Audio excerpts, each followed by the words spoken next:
सो बच्चों, जैसे अभी आपको पता है कि सीईटी के एग्ज़ाम्स आने वाले हैं, ठीक है। सीईटी के लिए आपको ऑलरेडी सिलेबस पता होगा कि क्या क्या चीज़ें आने वाली हैं। नहीं पता है तो फिर maybe in next class I just tell you all the syllabus and details of it.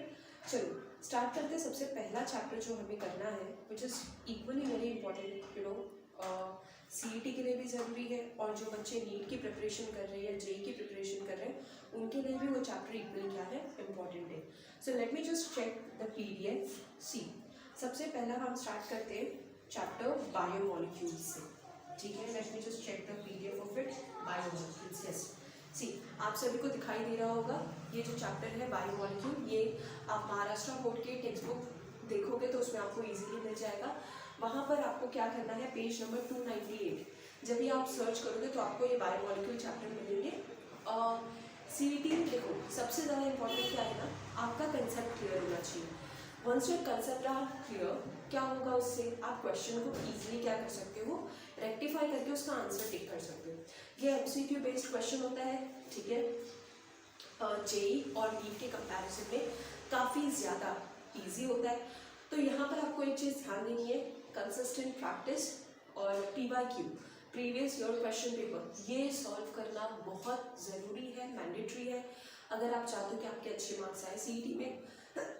या नेक्स्ट थिंग इज दैट कि आपको कुछ टॉपिक्स को बार बार रिवाइज करना है, जैसे कि हाइड्रोजन डेरिवेटिव्स हो गए, एल्डिहाइड कीटोन्स एंड अल्कोहल हो गया, यू नो, और जैसे फिनॉल ईथर, ये सब जो चैप्टर्स हैं, और some basic concept of chemistry, फिर उसके बाद uses of chemistry, nano chemistry, nano technology, ये सारे कंसेप्ट को आपको बार बार रिवाइज करना पड़ेगा। So today will start with the chapter number 14, bio molecules. देखो बायोमोलिक्यूल्स, इसका क्या मतलब है। सबसे पहले आपको ध्यान देना है कि जब भी आप कोई भी चैप्टर पढ़ो तो मेक श्योर करो कि आपको उसके बेसिक डिटेल्स पता है। यहाँ पे मैं बायोमोलिक्यूल को डिफरेंशिएट करूँगी, एक बनेगा बायो, दूसरा बनेगा मॉलिक्यूल। ओके, बायो मतलब आपको पता है, जाहिर सी बात है, लिविंग बीइंग। मॉलिक्यूल्स भी आपको पता है, मैटर, एटम्स, पार्टिकल, इलेक्ट्रॉन्स, ये सब चीज़ों से मिलके बनता है, ठीक है।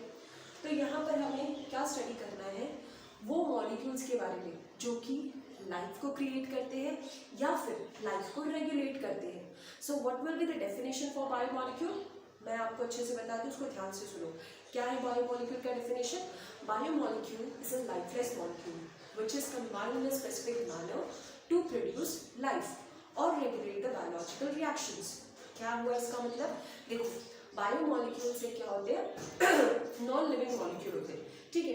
बट जब वो आपस में रिएक्ट करते हैं, आपस में ज्वाइन होते हैं, आपस में कंबाइन होते हैं, तो उनमें कैपेसिटी होती है लिविंग सेल्स को और लिविंग मॉलिक्यूल्स को जनरेट करने की। यस, सो बायोमोलिक्यूल खुद तो लाइफलेस मॉलिक्यूल है, उनके पास बिल्कुल भी क्या नहीं है, लिविंग कैपेसिटी, बट वो ऐसे खुद को अरेंज करते हैं कि क्या बना देते हैं, लाइफ मॉलिक्यूल, या फिर जो लाइफ एक्सेस हो रहा है या फिर जो लाइफ का रेगुलेशन हो रहा है उसको वो क्या करते हैं, कैरी फॉरवर्ड करते हैं। सो let me just right the definition of it. क्या कहा मैंने, biomolecule is a lifeless molecule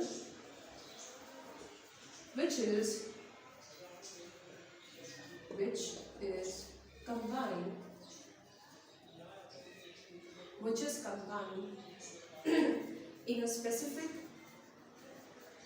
manner to produce life or regulate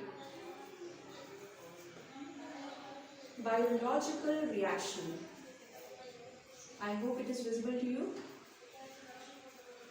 biological reaction, देखो definition itself says that, definition क्या कहता है कि बायोमोलिक्यूल एक लाइफलेस मॉलिक्यूल है, ठीक है, जो कि एक स्पेसिफिक कॉम्बिनेशन में अरेंज होता है।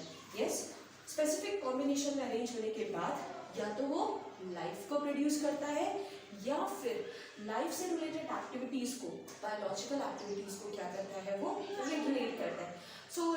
एग्जाम्पल, फैट्स, लिपिड्स, प्रोटीन,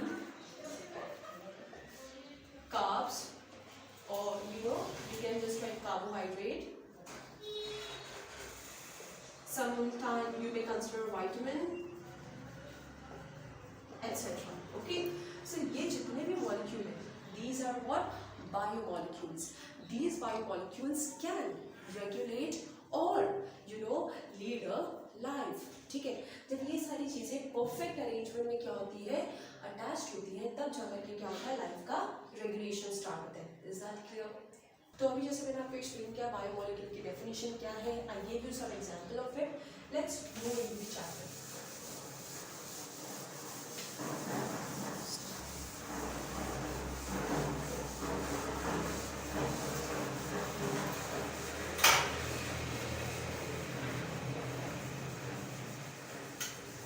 थोड़ा सा बैकग्राउंड नॉइस आएगा बिकॉज आप सभी को पता है कि गाड़ी आती जाती रहती है and maybe sometime it can create some problem, so just ignore it. अब चलते हैं आगे हम. ओके, तो जैसे कि मैंने आप सभी को बताया कि बायोमोलिक्यूल्स क्या होते हैं, लाइफलेस मॉलिक्यूल होने की वजह से ऐसे कॉम्बिनेशन में एक दूसरे के साथ अटैच होते हैं कि वो आने वाली लाइफ को रेगुलेट कर पाते हैं. एक एग्जाम्पल उसका मैं आपको देती हूँ, ग्लूकोज. ठीक है बच्चों, ग्लूकोज कौन से ग्रुप को बिलोंग करता है? कार्ब्स, कार्बोहाइड्रेट ग्रुप को. ठीक है, यहाँ पर इसका फॉर्मूला होता है C6H12O6. This is the chemical formula of glucose. समझ आ रहा है? केमिकल फॉर्मूला ग्लूकोज का है, यानी यहाँ पर कितने मॉलिक्यूल ऑफ कार्बन लगेंगे हमें? 1 2 3 4 5 6. ये सब देखो एक पैटर्न में दूसरे से क्या है, अरेंज्ड है. यस, ये आप स्ट्रक्चरल भी ले सकते हो, साइक्लिक भी ले सकते हो. तो यहाँ पर आपको ये ध्यान रखना है कि जब कभी भी बायोमोलिक्यूल्स क्या करते हैं, एक दूसरे के साथ अटैच होते हैं एक डेफिनाइट पैटर्न में, तो वो लाइफ को रेगुलेट करते हैं. अब जैसे हमें पता है कार्बन क्या है, ये भी लाइफलेस मॉलिक्यूल है. ठीक है, इसमें जान नहीं होती है. हाइड्रोजन भी सेम, ऑक्सीजन भी सेम, बट ये तीनों जो आपस में जॉइन होते हैं, आपस में कंबाइन होते हैं, अलाइन होते हैं, तो ये लाइफ को क्रिएट करते हैं. आप सभी को पता है लाइफ को रेगुलेट करने के लिए the sugar, the glucose is very essential. Same in fats, lipids and protein.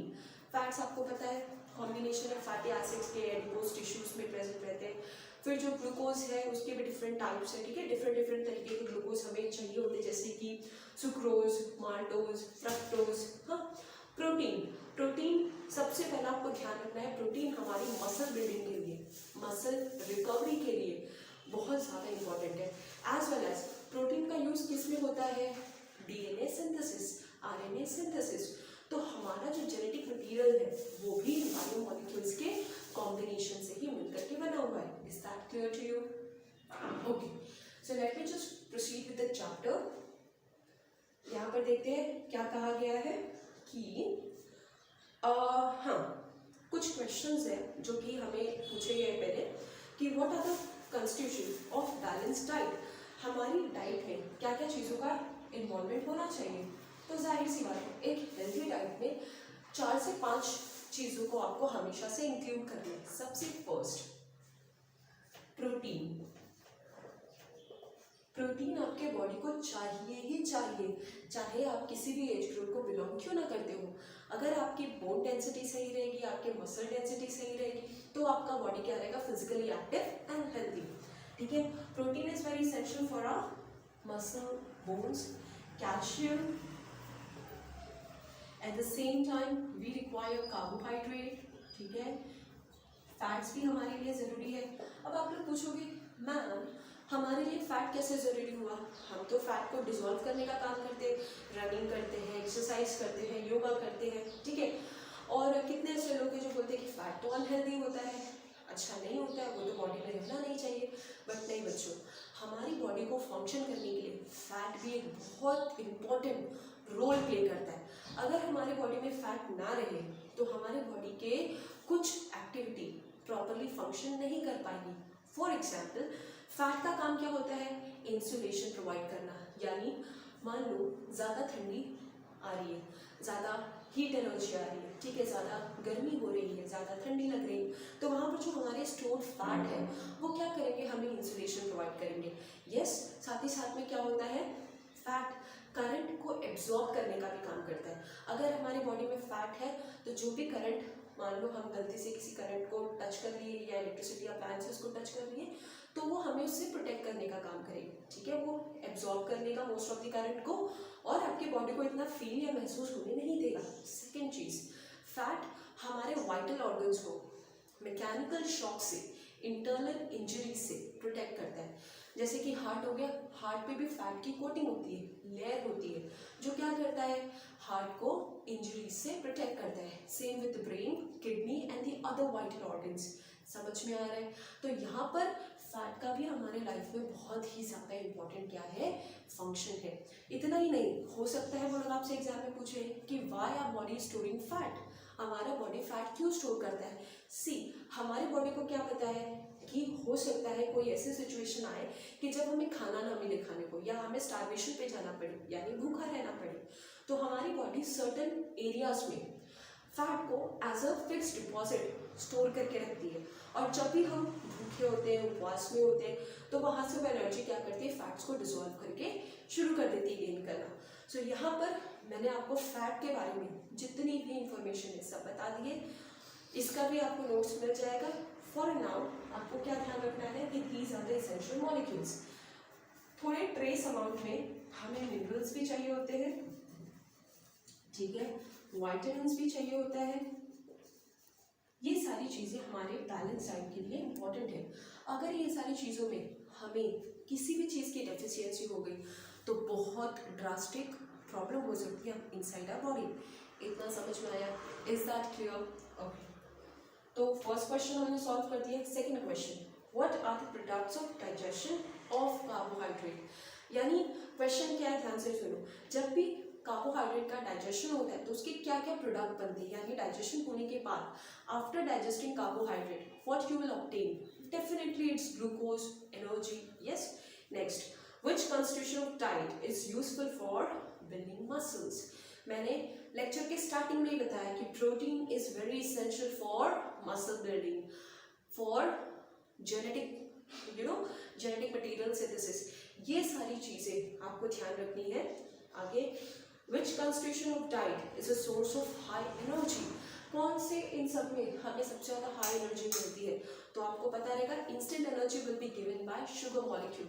इसलिए तो जब किसी को चक्कर आता है या डिजीनेस फील होती है या थोड़ा सा नोशियाटिक फीलिंग होता है तो हम उसको क्या करते हैं, नमक शक्कर का घोल देते हैं, because minerals and sugar will give you instant energy. समझ आ रहा है? Now next is what is the genetic material of organism.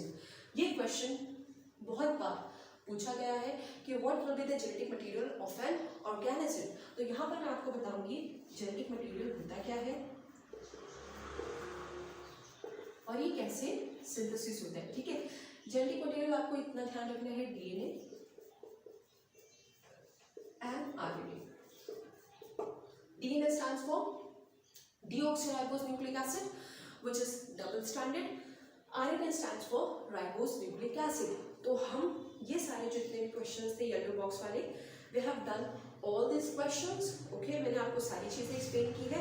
उसके बाद आने वाले लेक्चर में हम चैप्टर को काफ़ी ज़्यादा अच्छे से डिटेल में स्टडी करेंगे।